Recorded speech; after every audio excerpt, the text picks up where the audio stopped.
Okay, so I want to start off with 9/11. And 9/11, many of you might be very young. Some of you may not have been born when 9/11 happened, but it certainly has an impact, not just on the intelligence apparatus, but really on the psyche of our country. We felt scared for the first time. We felt worry in our country.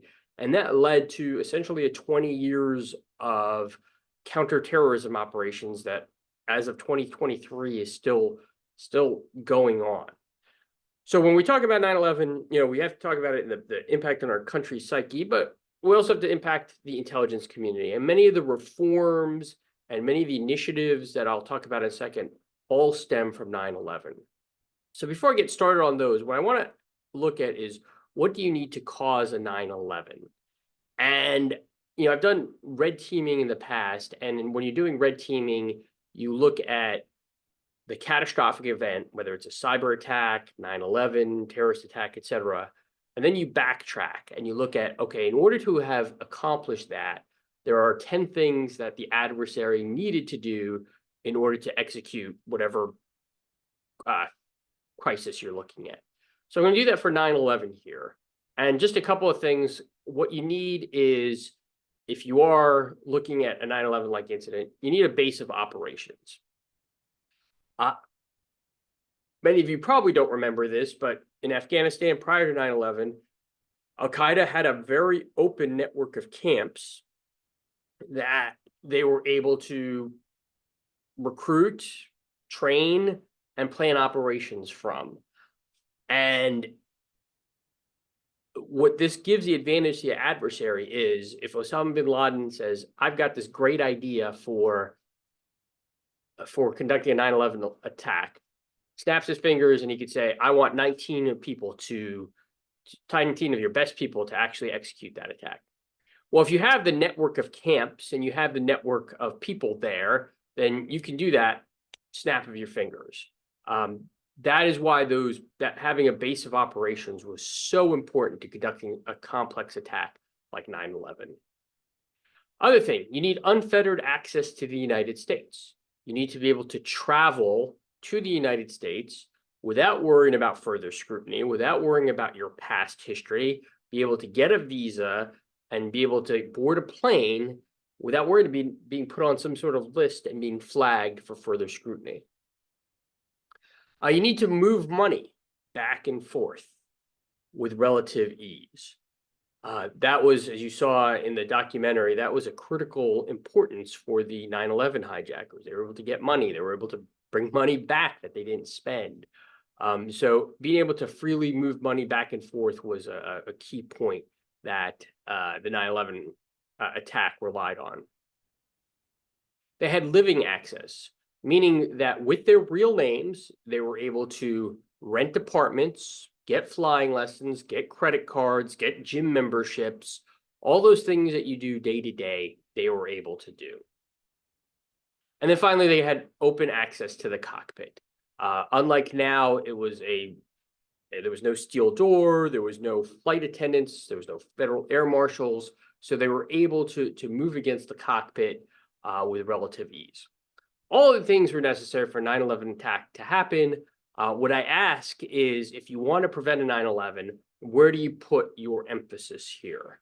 Many people will say at that bottom point, the access to cockpit, and that's why it's relatively inexpensive to put air marshals, I'm sorry, and reinforce the cockpit door.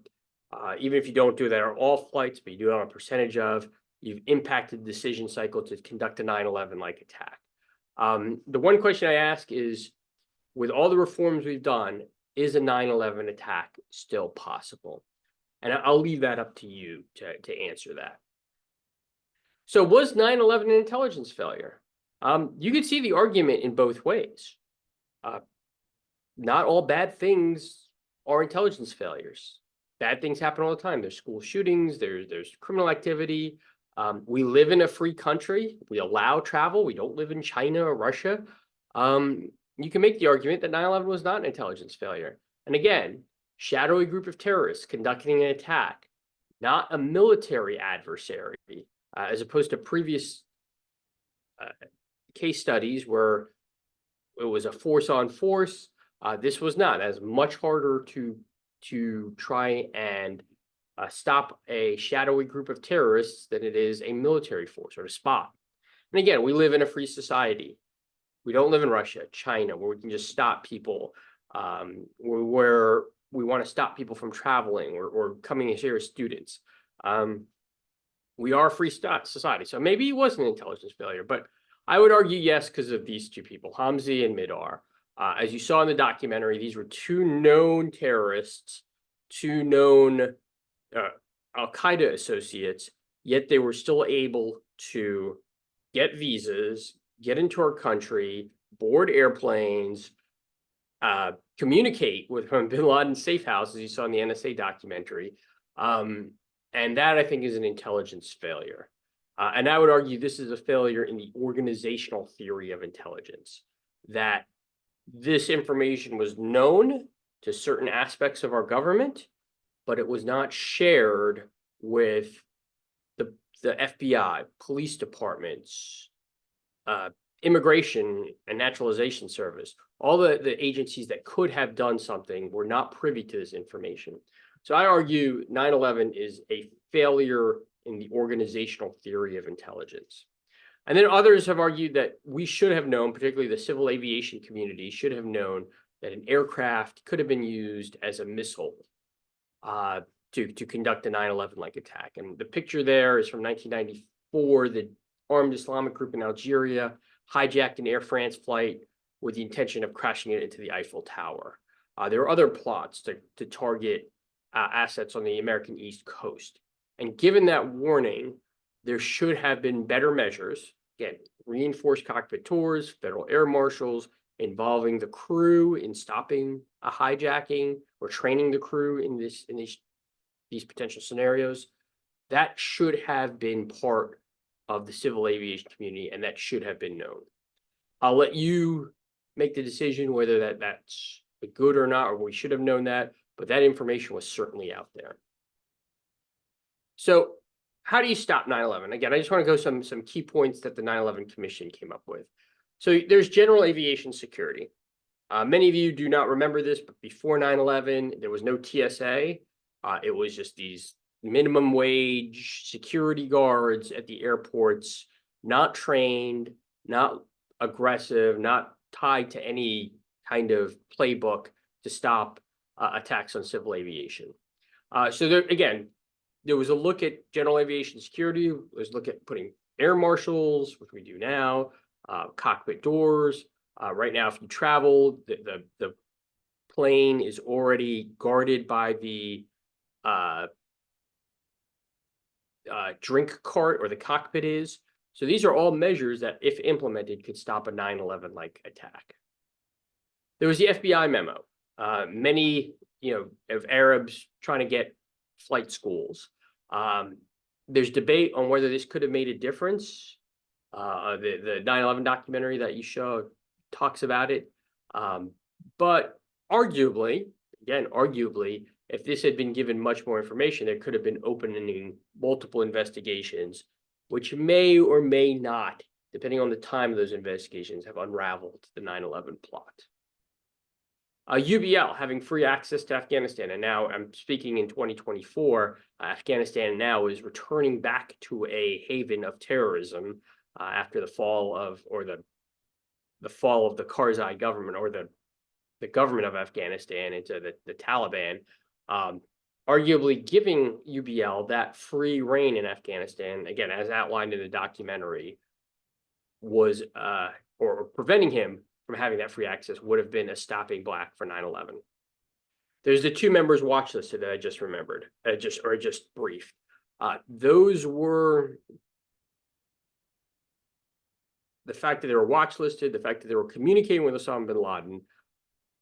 That was a key point. If that information had been brought to the FBI or police department, there very well could have been investigations that unraveled the 9/11 plot. You had the SIGINT on the house in Yemen, as you saw in the NSA documentary. Known bin Laden safe house communicating with 2 people in the United States. The information was monitored and intercepted by the NSA, but it was not shared with other people in the chain. Big intelligence failure.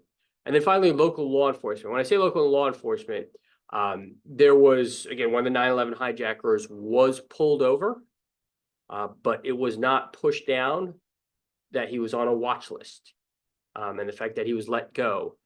There's been a serious movement to try and incorporate local law enforcement into counterterrorism operations, mainly by putting watch listing down to local law enforcement. So they know if they pull someone over or someone's acting suspicious, they can say, oh, they're already on a watch list, and give more attention due to that fact. So a couple of the recommendations from the 9/11 Commission, again, they bring up two: failure to imagine and failure to coordinate. Failure to imagine means they arguably the national security apparatus should have known that a plot like this was in the realm of possibility, that it wasn't, a bolt out of the blue, that this was a reasonable, or this was an action that the terrorists could have taken, and there could have been reasonable mitigation circumstances. And then finally, there's the failure to coordinate. This is the lack of information sharing across agencies, the superfluous databases, the watch listing, that was obviously an error that led to the 9/11. So just a couple of recommendations from the 9/11 Commission. National intelligence centers. These are, instead of one guy at CIA being an expert in terrorism, and one guy at NSA, and then one guy at DIA, put them all under one roof. And so everyone as a go-to can look at non-proliferation, terrorism, Yemen, Russia, whatever the subject matter expert is, put it under one roof. This is great in theory, but the problem is agencies don't want to give up their people. The Department of Defense controls 80% of the intelligence budget. They don't want to give them up to these national intelligence centers. People don't want to commute. And then at the end of the day, again, you could put people in a national intelligence center, but if my paycheck and my evaluation is being cut by the people above me, I'm going to report to them and send information upward. I'm not going to send information horizontally or downward without a proper incentive structure. So good in theory, but not really being executed on a larger level. Establishment of a DNI, often called the worst job in DC. The reason being is you would get blamed if there's a 9/11 like event, but you don't have any authority to reorganize the intelligence community. The CIA analysts don't report to you. The FBI analysts don't report to you. The Department of Defense intelligence apparatus doesn't report to you. So you get all the blame, but you have none of the authority. So it's a good theory. We have one, and they can actually help with tradecraft and better procedures and processes. But at the end of the day, the DNI does not have the authorities that he or she may need if you're going to put responsibility for them here. Declassify the intelligence budget. This is more to bring a little bit more openness in the intelligence process, make it visible to Congress, make it visible to other people. That has been executed. I don't know if it's successful or how much of a big impact it has. But again, the goal was to bring a little bit more transparency to intelligence processes and organization. Transform the FBI. We do not have a domestic intelligence service in the United States. We have fusion centers, we have state and local officials, but the FBI before 9/11, and to a large extent even now, their goal is to get arrests, get evidence, put evidence together so they can go to a prosecutor to get an arrest and ultimately conviction and trial. That's great, and that is an important enforcement aspect, but doesn't provide you with predictive capabilities that might be outside of trying to arrest someone or trying to go to a federal prosecutor to get an arrest warrant.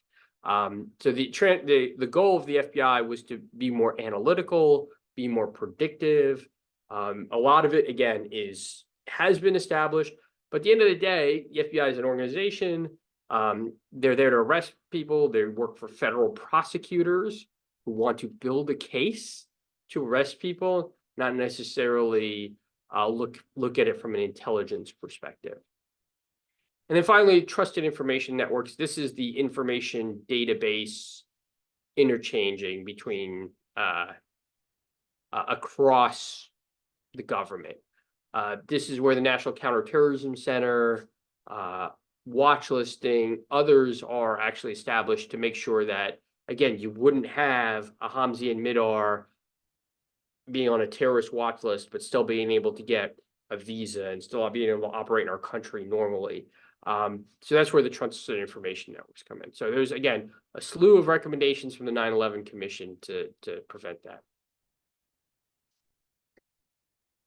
So actually, you should stop here. Stop before I clicked on paper guidance and edit, obviously, this out. And we'll see if there's any issues. I'm gonna go ahead and stop the recording now.